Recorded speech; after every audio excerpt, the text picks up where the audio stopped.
శ్యామరావు గారు, మోయిన్ గారు, సోదరులు ఓదెలు గారు, అదేవిధంగా సోదరి వరలక్ష్మి గారు, తమ్ముడు మనోహర్ గారు మాట్లాడిన మాటలు బహుశా మీ అందరి మాటలు మీ అందరి అభిప్రాయం అని నేను అనుకుంటా ఉన్నా. దాదాపుగా అందరి అభిప్రాయం కూడా ఒకటే అనుకుంటాను. మీ అందరికీ నేను ఇచ్చే మాట ఏంటి అంటే, అప్పుడప్పుడు సూర్యుడు కూడా మబ్బుల చాటుపోతాడు, కానీ మళ్ళీ తిరిగి సూర్యుడు మబ్బుల చాటు నుంచి బయటికి వస్తాడు. మళ్ళీ ఎప్పట్లాగానే ప్రపంచము, ఈ ప్రపంచంలోని జీవరాశులు ఎప్పట్లాగానే అద్భుతంగా బతికేదానికి మళ్ళీ అవకాశం ఉంటుంది. తాత్కాలికంగా మన చంద్రుడు కూడా మబ్బుల చాటుపోయింది, మన కేసీఆర్ గారు. కానీ మీ అందరికి నేను ఇచ్చే మాట ఏంటి అంటే, మీ దయతో, మీ ఆశీర్వాదంతో, మీ త్యాగ నిరతితో, మీ సంకల్ప బలంతో తిరిగి తప్పకుండా మన ప్రభుత్వం వస్తుంది. కేసీఆర్ గారు తిరిగి ముఖ్యమంత్రి అవుతారు. తప్పకుండా నేను మీకు ఇచ్చే మాట, ఆర్ఎస్ ప్రవీణ్ కుమార్ గారు మీకు అండగా ఉన్నతమైన స్థానంలో మన ప్రభుత్వంలో ఉంటారు. మీరు భయపడవలసిన మాట కానీ ఉన్నతమైన స్థానంలో ఉంటారు. మీరు కూర్చోండి, ఉన్నతమైన స్థానంలోనే ఉంటారు. మీకు ఇవాళ ఎట్లా అండగా ఉన్నాడో మళ్ళీ మన ప్రభుత్వం వచ్చిన తర్వాత కూడా అంతే గొప్పగా, అంతకంటే గొప్పగా అండగా ఉంటారు. సిర్పూర్ కాగజ్ నగర్తో నాకున్న వ్యక్తిగతమైన అనుబంధం మీ అందరికి కూడా నేను కొంత పంచుకోవాలి. నేను రాజకీయాల్లోకి తెలంగాణ ఉద్యమం ద్వారానే వచ్చిన. ఆనాడు కేసీఆర్ గారు కరీంనగర్ ఉప ఎన్నిక, కరీంనగర్ పార్లమెంటుకు రాజీనామా చేసినప్పుడు 2006లో నేను కూడా నా ఉద్యోగానికి రాజీనామా చేసి సార్కి చెప్పకుండానే పనిచేయడం మొదలుపెట్టిన. ఆ తర్వాత ఒక ఆలోచనతో, ఎందుకు కాగజ్ నగర్లో మనం మొదటి నుంచి ఎంతోమంది ఉన్నారు, అక్కడ నాయకులు ఉన్నారు, కార్యకర్తలు ఉన్నారు, తెలంగాణ కావాలన్న కోరిక ఉంది, కానీ ఎందుకో అక్కడ ఫలితం వస్తలేదు, మనం ఎమ్మెల్యే కొట్టలేకపోతున్నామని చెప్పి 2006 నుంచి 2009 దాకా నేను కూడా కొంత అక్కడ ప్రయత్నం చేసిన. అనుకోకుండా ఆనాడు మిత్రుడు, ఈరోజు మన మధ్యన లేరు, కావేటి సమ్మయ్య గారు మున్సిపల్ చైర్మన్గా ఆనాడు ఉండే, వారి ఇంటికి స్వయంగా నేను వచ్చినారు. నేను వచ్చి 2007-8లో వారిని రిక్వెస్ట్ చేసి ఆహ్వానించి పార్టీలో సమ్మయ్య గారిని చేర్చుకున్న మొదటి రోజే వారికి మాట ఇచ్చి, అన్న మీరు తప్పకుండా భవిష్యత్తులో ఇక్కడ నుంచి శాసనసభకు నిలబడాలి, మీరు గెలవాలని చెప్పి వారి గెలుపు కోసం కూడా పనిచేసి ఆనాడు వారిని శాసనసభ్యుడిగా చేసుకున్న విషయం కూడా మీ అందరికీ కూడా తెలుసు.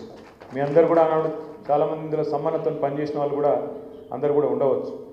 అట్లా వారు మొట్టమొదటిసారి గులాబీ జెండా ఆనాడు 2009లో కదా, 2009లో మొట్టమొదటిసారి రాష్ట్రంలో 10 సీట్లు గెలిచినాం మనం. ఆ 10ట్లో నెంబర్ 1 సిర్పూర్ కాగజ్ నగర్ కూడా ఆనాడు గెలిచినాం. సరే, దురదృష్టం 9లో గెలిచినప్పటికీ మరి 14లో ఆనాడు రకరకాల కారణాల చేత తెలంగాణ రాష్ట్రం వచ్చినాక కూడా ఎందుకో కానీ ఓటమి పాలైనాం.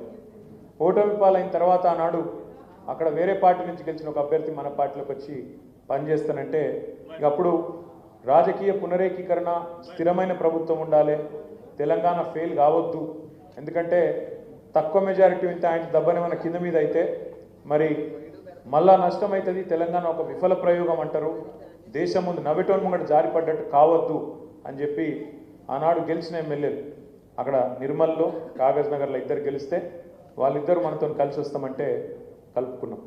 ఇక తర్వాత కలుపుకున్నాం కాబట్టి, మాట ఇచ్చినాం కాబట్టి రెండోసారి కూడా సార్ టికెట్ ఇచ్చిండు. మరి మీ అందరికి తెలుసు, కాగజ్ నగర్లో ఉన్నదే ఒక పరిశ్రమ, సిర్పూర్ కాగజ్ నగర్ పేపర్ మిల్. కాగజ్ నగర్ మీద ఉన్న ప్రేమతో, ఎందుకంటే నేను కూడా తిరిగిన మీ కాగజ్ నగర్లో సంబంధం ఉన్నప్పుడు, మీ బంగ్లా క్యాంపు చూసిన, అక్కడ బంగ్లా క్యాంపులో నిజంగా కాగజ్ నగర్ చాలా విశిష్టమైన వైవిధ్యమైన నియోజకవర్గం.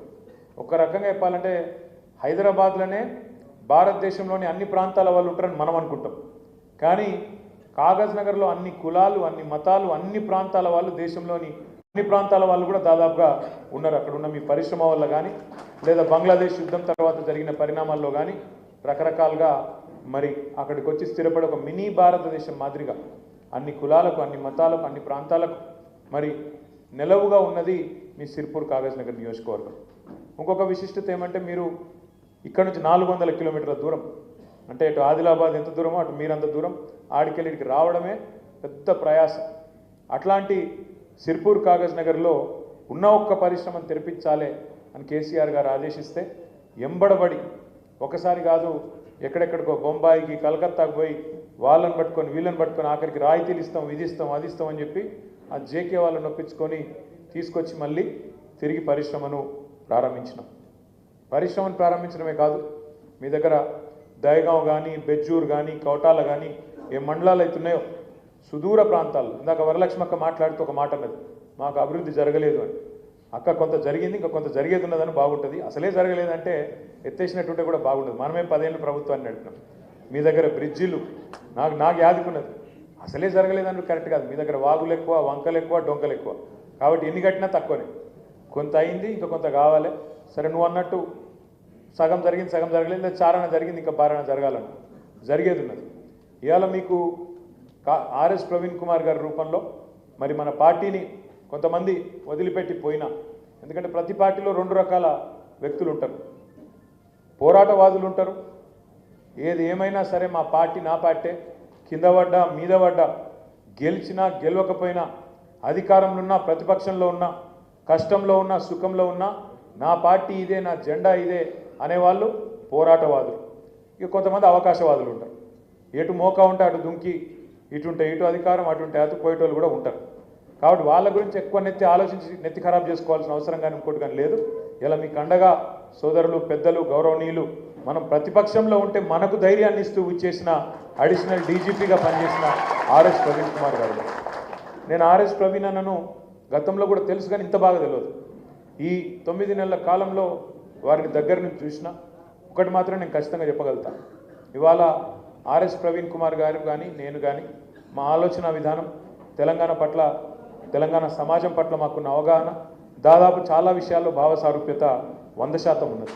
భవిష్యత్ తెలంగాణ ఎట్లుండాలి, భవిష్యత్ తెలంగాణ ఎట్లుండాలి, ఇక్కడ ఉన్న పరిస్థితుల్లో భారతదేశానికి దిక్సూచిగా తెలంగాణను ఎట్లా నిలబెట్టాలనే ఒక కమిట్మెంటు, ఒక తపన వారిలో ఉన్నది.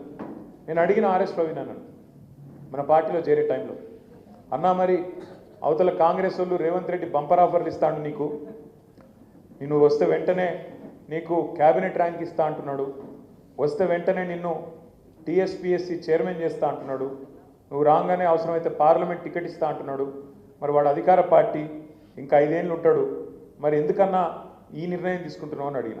ఆయన ఒక్కటే మాట చెప్పాడు నాకు. ఆయన అన్నది ఏంటి అంటే, అన్న నాకు అధికారం కాదన్న ఇంపార్టెంటు, నేను నిజంగా చెప్తున్నా, సిన్సియర్గా చెప్తున్నా. సరే గతం గతహ, నేను ఆనాడు బహుజనవాదం ఎత్తుకొని నేను బయలుదేరిన, ఇప్పుడు కూడా నేను బహుజనవాదంలో ఖచ్చితంగా ఉంటా, ఖచ్చితంగా రేపు కూడా ఉంటా. కానీ బహుజనులకు కూడా న్యాయం చేయగలిగిన నాయకత్వ సత్తా ఖచ్చితంగా టీఆర్ఎస్ పార్టీకి ఉంది, కేసీఆర్కి ఉందని నమ్ముతున్నా. అందుకే నేను వస్తున్నా, అధికార పార్టీ పిలుస్తున్నా, అది వదులుకొని నీ దగ్గరకు వస్తున్నా అంటే, నేను వారికి ఇచ్చిన మాట కూడా ఏంటంటే, అన్న నీలాంటి నాయకుడు ఉండాలి, తప్పకుండా నిన్ను చట్టసభలకు పంపే ప్రయత్నం బలంగా పార్టీ చేస్తుందని చెప్పి వారికి నాగర్ కర్నూలు పార్లమెంట్ నుంచి మనం పోటీ చేసినాం, కష్టపడ్డాం, 3,30,000 ఓట్ల దాకా తెచ్చుకున్నాం. సరే నేను అనుకున్నా, అన్న గొంతు పార్లమెంట్లో నిలబడితే బ్రహ్మాండంగా ఉంటుంది, ఒక చదువుకున్న మేధావి తెలంగాణకు ప్రాతినిధ్యం వహిస్తే బాగానే ఉంటుంది అనుకున్నాం. మరి అనుకున్న దానికి భిన్నంగా కొంత జరిగింది. 8 సీట్లు కాంగ్రెస్ గెలిచింది, 8 సీట్లు బీజేపీ గెలిచింది పార్లమెంట్లో. కానీ తెలంగాణకు వచ్చింది ఏంది, గణితం నేర్చుకున్నారా మీరందరూ మ్యాథ్స్ చిన్నప్పుడు? 8 + 8 ఎంత? 8 + 8 ఎంత? 16. చిన్నప్పుడు మనకు లెక్కల పంతులు చెప్పింది 16. కానీ వాస్తవం ఏంటంటే తెలంగాణ విషయంలో మాత్రం 8 + 8 ఎంత? 0. 8 మంది వాళ్ళు, 8 మంది వీళ్ళు. జోగి జోగి రాసుకుంటే బూడిద రాలిందని వాడు గెలిచి పీకింది లేదు, వీడు గెలిచి పీకింది లేదు, వచ్చింది మాత్రం తెలంగాణకు గుండు 0.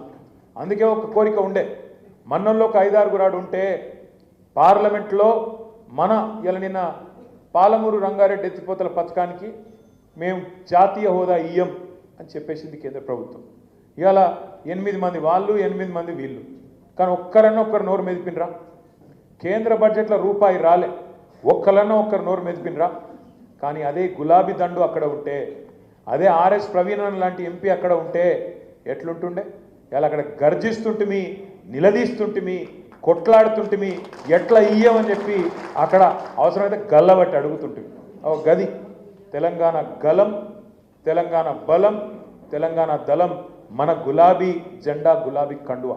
అందుకే మీ అందరికి నేను మనస్ఫూర్తిగా మాటిస్తా ఉన్నా, ఆర్ఎస్ ప్రవీణ్ గారి నాయకత్వంలో మీరు రేపు స్థానిక సంస్థల ఎన్నికల్లో ముందుగా మీరు కొట్టాల్సింది, ఎందుకంటే ఇంకా 4 ఏళ్ళు ఇంకా ముంగట్టున్నది పోరాటం, ముందు కొట్టాల్సింది ఇప్పుడు స్థానిక సంస్థల ఎన్నికలు. దయచేసి నేను మిమ్మల్ని రిక్వెస్ట్ చేస్తా ఉన్నాను. ముందు ప్రవీణ్ అన్నని ఇప్పుడు అక్కడ పంపుతాం మళ్ళొక్కసారి.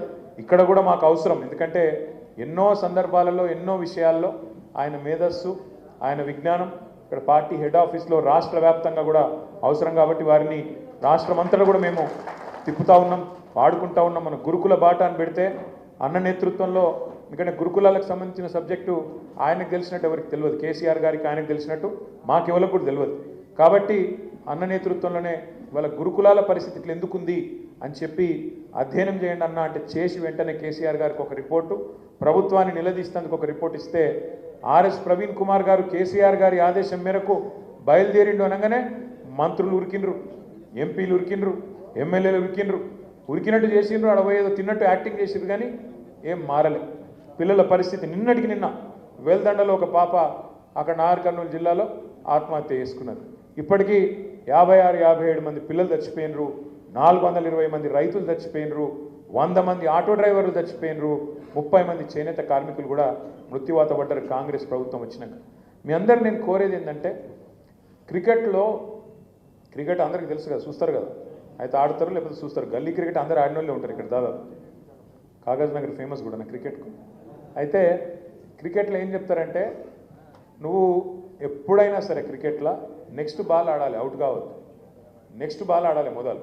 అందులో 6 కొడతావా, 4 కొడతావా, డిఫెన్స్ ఆడతావా, ఒక్క రన్ తీస్తావా, అది నెక్స్ట్. నువ్వు నేను నెక్స్ట్ ఓవర్ ఇట్లా ఆడతా, ఆ పైన ఓవర్ అట్లా ఆడతా అంటే కుదరదు. ఫస్ట్ అవుట్ కాకుండా నెక్స్ట్ బాల్ ఆడాలి, అవుట్ కాకుండా మిగిలాలి, కొడితే 6 కొట్టాలి, లేకపోతే చౌకా కొట్టాలి, రేపు మళ్ళా గట్టిగా చూపెట్టాలి. ఎందుకు చెప్తున్నా అంటే, మీరేమో 4 ఏళ్ల తర్వాత వచ్చే ఎలక్షన్ గురించి మాట్లాడతాను, మరి కాంగ్రెస్ వాళ్ళేమో ఇప్పుడు వెంటనే లోకల్ బాడీ ఎలక్షన్లు, జెడ్పీటీసీ, ఎంపీటీసీ, సర్పంచ్ ఎలక్షన్లు ఇప్పుడు పెడతాను. మీరు ఫస్ట్ నాకు ఇవ్వాల్సిన మాట ఏంటంటే, అన్ని పంచాయతీలు పక్కకు పెట్టి, ఇక్కడ నేనా నువ్వా కాదు, నేను మొదటి నుంచి ఉన్నా, నేను మధ్యలో వచ్చినా, నేను తర్వాత వచ్చినా కాదు, రేపటి రోజున సిర్పూర్లో, బెజ్జూర్లో ఎవరు గెలుస్తారు, కౌటాలలో ఎవరు గెలిచే అవకాశాలు ఎక్కువ ఉంటాయి, దయగామ పరిస్థితి ఏంది, సిర్పూర్ రూరల్ పరిస్థితి, ఇట్లా మొత్తం మండలాల వారీగా ప్రవీణ్ గారి నాయకత్వంలో కూర్చోండి. మీరే మంచిగా బ్రహ్మాండంగా సమిష్టిగా నిర్ణయం తీసుకొని అభ్యర్థులను ఎంపిక చేయండి. పార్టీ మద్దతు కూడా మీకు తప్పకుండా ఉంటుంది. మీరు చేయాల్సిందల్లా మొదలు కొట్టాల్సింది, ఎక్కడ కోల్పోయిందాన్ని అక్కడనే దేవులాడుకోవాలి, ఎక్కడ పోయిందాన్ని ఆడనే దేవులాడుకోవాలి. మీరు రేపు 4-5 జెడ్పీటీసీలు అడగలు వచ్చిర్రనుకో, ఇక మిమ్మల్ని ఇంకోటి అడుగుతాడు ఎవడ, పార్టీ కూడా ఇంకో గీనొత్తారట గాయనొత్తారట అని ఆలోచన చేస్తుందా? అట్లాంటి ఆలోచన రాదు. ఎప్పుడు మీరు ఇక్కడికి వచ్చిన వాళ్ళు, ఇప్పుడు మీరు 400 కిలోమీటర్లు, దగ్గర 200 మంది ఇంత కమిట్మెంట్తో అర్ధరాత్రి బయలుదేరి ఇక్కడికి వచ్చింది. తమ్ముడు మనోహర్ చెప్పిండు, మా భార్య అనేది బండి పోతుంది, నువ్వు ఎక్కువ జల్ది పో అన్నది అన్న చెప్తున్నాడు. నేనేమంటున్నాను, గంత ప్రేమ, గంత కమిట్మెంట్ ఉన్నప్పుడు మరి పక్కన మన పంచాయతీలు, మన చిన్న ఇవన్నీ పక్కకు పెట్టి ప్రవీణనకే ఇప్పుడు నేను బాధ్యత అప్పచెప్తా. మీరు వెంటనే మీరు అర్జెంటుగా ఈ ఎలక్షన్లో మీ సత్తా మొదలు చూపండి. మళ్ళా కోరుతాం. ప్రజలు చాలా కోపంగా ఉన్నారు, అది కూడా చెప్తున్నా మీకు నేను. ప్రజలు కోపంగా ఉన్నారు. కాంగ్రెస్ ఓడవడన్న ప్రచారానికి వస్తే తన్నటట్టే ఉన్నారు. నిజంగా చెప్తున్నాను, సెక్యూరిటీ లేకుండా రేవంత్ రెడ్డి దొరికినా కూడా తంతారు, గట్టున్నది కథ. నేను ఉత్తగా చెప్తలేను, నేను చూస్తున్నా, నిజంగా చెప్తున్నా. ఆ వీడియోలలో తిట్లు ఏందా నాకు అర్థం కాదు. గిన్ని తిట్లు ఉంటాయని కూడా తెలియదు నాకు. ఇంకోడు అయితే ఆయన బకెట్లో నీళ్ళు పోసుకొని అలా దుంకి చచ్చిపోతుండు. రేవంత్ రెడ్డి కాబట్టి బతుకుతుండు, కానీ ఇంకోడు కూడా అయితే ఎప్పుడో చచ్చిపోతున్నాడు తిట్లకు. అరే ఏం తిట్లు అవి, ఏంది అది? తెలుగు భాషలో గిన్ని తిట్లుంటాయని కూడా ఎక్కలేదు నాకు. గన్ని రకాలుగా తిడతాను. అది ఎవరు తిట్టేది మళ్ళా? 80 ఏళ్ళోళ్ళు, 90 ఏళ్ళోళ్ళు. నిన్న ఒక మహిళ, నేను ఒకటే అడుగుతున్నా, ఏం అవసరం ఉన్నది ఇంత దుర్మార్గంగా పాలన చేసేందుకు? నిన్న ఒక ఊళ్ళో కొడంగల్లో భూములు అంటే ఒక్క ఊళ్ళో 110 ఎకరాలు కావాలంట రేవంత్ రెడ్డికి. ఆ 110 ఎకరాల కోసం 400 మంది పోలీసులు పంపుతావు. 400 మంది ఊళ్ళో ఉన్నది పాపం ఎంతమంది ఉన్నారు వాళ్ళ తాండాల, వాళ్ళంతా లంబాడ సోదరులు, లంబాడ ఆడబిడ్డలు. వాళ్ళ మీదకి మొన్ననే పగబట్టి 40 రోజులు జైలుకి పంపిండి 40 మందిని. మళ్ళీ సిగ్గు లేకుండా మళ్ళీ అదే ఊరికి 400 మంది పోలీసులను పంపి ఇది పోలీస్ రాజ్యం అన్నట్టు హుకుమత్ చేస్తూ ఉన్నాడు. ఇంకోవైపు నిన్న ఇక్కడ ఒక చెప్పుల దుకాణం కొట్టుకునేటోళ్ళు నాచారంలో. ఇంకొక ఆమె ఒక చిన్న పాల దుకాణం, పాల డబ్బా, దుకాణం కూడా కాదు డబ్బా, డబ్బా మీద పడ్డాడు. అంటే ఇక పేదోళ్ళు బతకద్దా తెలంగాణలో? 10 ఏళ్ళు కేసీఆర్ గారికి ఇట్లాంటి గలీజ్ పనులు ఏమైనా చేసిండా? పేదోళ్ళు కడుపులో పెట్టుకొని చూసుకున్నాడు. రైతుకు టైంకు పైసలు ఇచ్చిండు. కరోనా వచ్చినా ఏమొచ్చినా రైతును కడుపులో పెట్టుకొని చూసుకున్నాడు.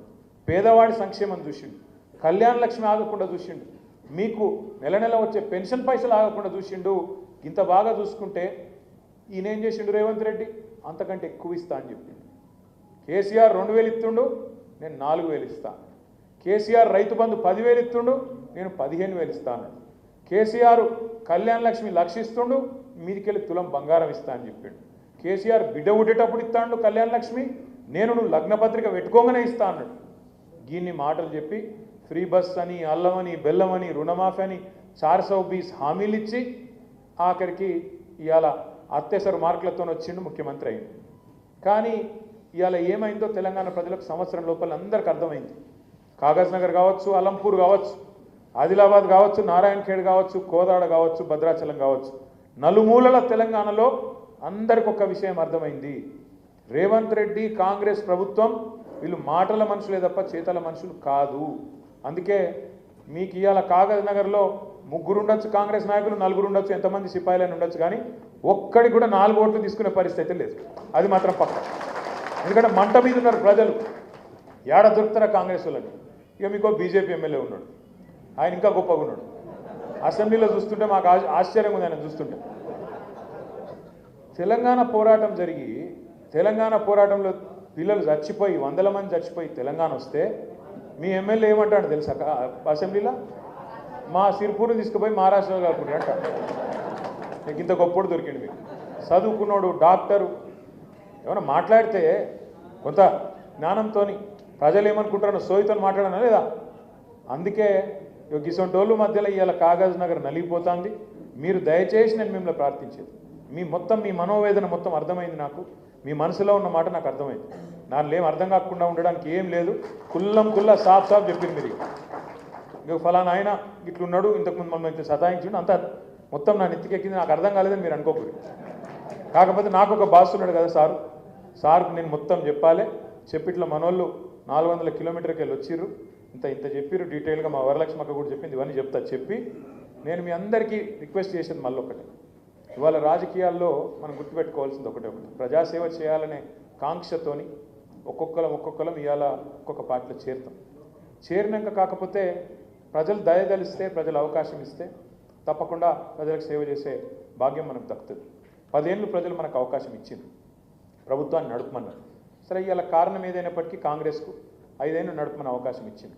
వాళ్ళు సంవత్సరం లోపలనే అడ్డం పట్టేట్టు పరిస్థితి తెచ్చుకున్నారు. కానీ ఆ వ్యతిరేకత ఏదైతే ఉందో ఇవాళ కాంగ్రెస్ పార్టీ మీద, దాన్ని కనుక మనం ఇవాళ రేపటి లోకల్ బాడీ ఎన్నికల్లో చూపెట్టలేకపోతే, కాగజ్ నగర్లో మళ్ళీ ఒకవేళ పొరపాటున మనం గెలవకపోతే ఏం జరుగుతుంది? రేపు ఏమనుకుంటారు? వీళ్ళంతా గీడికి వచ్చిర్రు, కొంతమంది చెప్పిర్రు, కానీ వాస్తవం అట్లా లేదు, క్షేత్రస్థాయిలో పరిస్థితి అనే అవకాశం దొరుకుతుంది, సందు దొరుకుతుంది. ఆ సందు ఇవ్వద్దంటే ఏం చేయాలంటే, మీరు దయచేసి ఏ మండలపోలో ఆ మండలం ఎంత కమిట్మెంట్తోనైతే గీడి దాకా వచ్చిండ్రో అంతే కమిట్మెంట్తో ఏ మండలంలో ఆ మండలం ఎవరు నిలబడ్డా సరే, నిలబడేది ఒకరికే వస్తుంది, టికెట్ ఒకరికే వస్తుంది. ఎమ్మెల్యే టికెట్ ఒకరికి వస్తే మనం 1000 మందిని కష్టపడితే ఆయన ఎమ్మెల్యే అవుతాడు.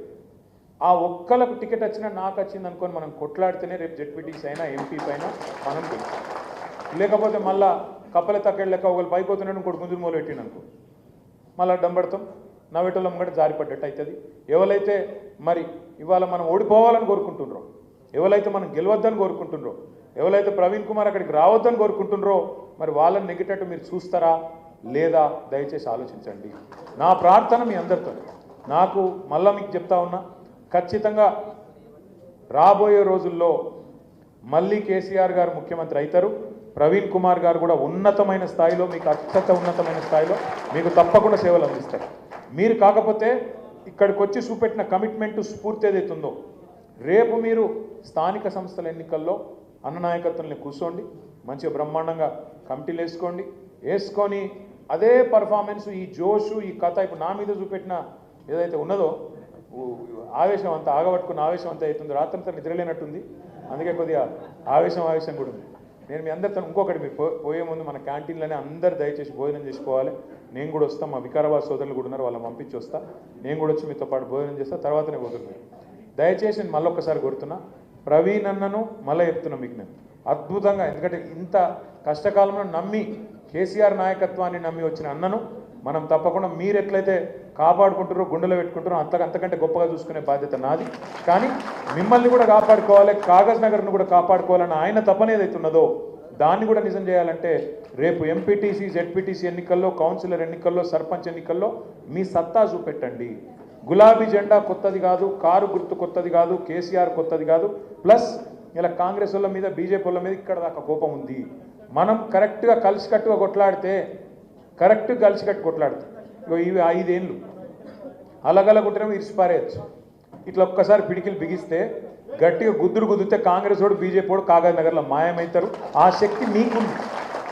శక్తి మీ దగ్గర పెట్టుకొని నన్ను వచ్చి ఇక్కడ డామ్ డూమ్ అంటే నన్ను నడవదు.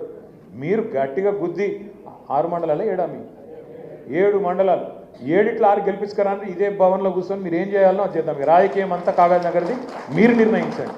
నేను నిర్ణయించడు కాదు, పార్టీ నిర్ణయించడు కాదు. మీరు గట్టిగా అనుకుంటే, ఎక్కడోళ్ళు అక్కడ తగులుకుంటే ఇంతకంటే పెద్ద సైన్యం కూడా అవసరం లేదు. వాస్తవం చెప్పాలంటే గంగి గోవు పాలు గరిటెడైనను చాలు. అర్థమైందా? గంగి గోవు పాలు తక్కువనే ఉండొచ్చు కాక, గట్టిగా పనిచేసే వాళ్ళు, కమిట్మెంట్ ఉన్న వాళ్ళు కొంతమంది ఉన్నా చాలు. ఇప్పుడు మోయిన్ చెప్పిండు, 25 ఏళ్ళు కింద పడ్డా మీద పడ్డా నేను ఇళ్ళనే ఉన్నా, ఎక్కడికి పోలేదన్నా, పార్టీ ఆపోజిషన్లో ఉన్నా, పొజిషన్లో ఉన్నా, ఏ పొజిషన్లో ఉన్నా ఇక్కడనే ఉన్నా, నాకు పార్టీతో నేను లాభం కాలేదన్నాడు. నేను అడిగిన, ఏం చేస్తావు మోయిన్ అని? ఏం చేస్తావంటే, అన్న నేను ఒక ఫ్లై యాష్ నడుపుకుంటా, నాకు నెలకు 20-25 వేలు వస్తాయి, అందులోకెళ్ళే పార్టీకి కూడా ఖర్చు పెడతా, కుటుంబాన్ని కూడా కాపాడుకుంటున్నా అని చెప్పిండు. ఒక గిసొంటోళ్ళు ఉన్నాక, అంటే ఆయన ఒక్కని పేరు చెప్తున్నా అనుకోకరి, అక్కడ చాంద్ ఉన్నాడు, ఇంకా చాలామంది ఉన్నారు, ఇంకా శ్యామరావు ఉన్నాడు, ఇంకా చాలామంది పెద్ద వాళ్ళు ఉన్నారు. ఇట్లా ఉన్న కమిట్మెంట్ ఉన్న నాయకులు కొద్దిమంది ఉన్నా మనకు ఫలితం వస్తుంది. దయచేసి ఫలితం దిశగా ప్రయత్నం చేయండి. ప్రవీణ్ అన్నను, కాగజ్ నగర్ను 100% రాజకీయంగా కరెక్ట్ నిర్ణయం తీసుకొని కరెక్ట్గా ముందుకు తీసుకుపోయే బాధ్యత సార్తో చర్చించిన తర్వాత నాది అని చెప్పి కూడా మీకు తప్పకుండా మీకు ప్రార్థన చేస్తూ, ముందుగా మీరు 7 మండలాల్లో మీరు గెలిచి చూపెడితే ఆటోమేటిక్గా అన్ని దర్వాజాలు బంద్ అవుతాయి. నన్ను చెప్పమంటుండు, అన్ని దర్వాజాలు అందరికి బంద్ అవుతాయి. మీరు పని చేసి చూపెట్టరు మొదలు. నాకు జై తెలంగాణ. వాళ్ళు పాపం వికారాబాద్లో కూడా వెయిట్ చేస్తాను. మీరు కూడా 400 కిలోమీటర్లు పోవాలి. అందరు భోజనం చేసి పోవాలి. ఒక్క కూర్చోండి ఫోటోలు దిగుదాం, కూర్చోండి. మీరు ఆగమాగం చేయకూర్రి. మరి మండలాల వారికి వెళ్తాం ఎట్లా? Thank you. జై తెలంగాణ.